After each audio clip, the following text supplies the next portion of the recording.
In today's video, I'm going to teach you how to change paper size Microsoft PowerPoint.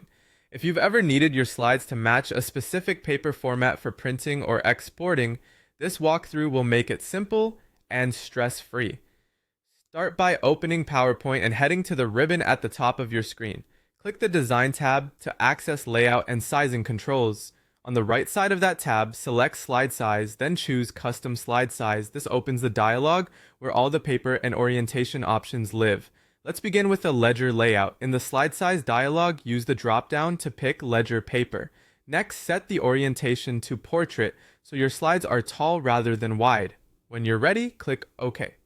PowerPoint will ask how to apply the change to your existing content. Choose Ensure Fit to scale your content down so nothing gets cut off.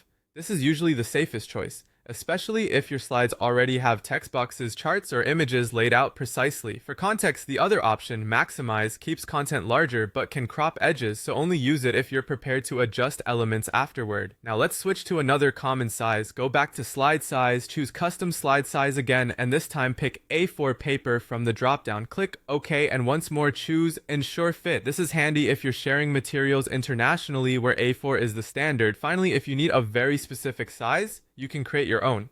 Open Slide Size one more time, select Custom Slide Size, and click the drop-down to select Custom. You'll see fields for width and height. Enter the exact measurements required by your project.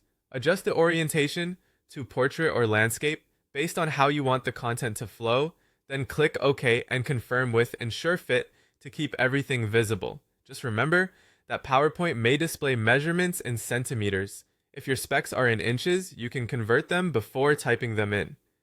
After applying your custom size, glance over your slides for any elements that might need minor repositioning, since resizing can tighten spacing. That's it.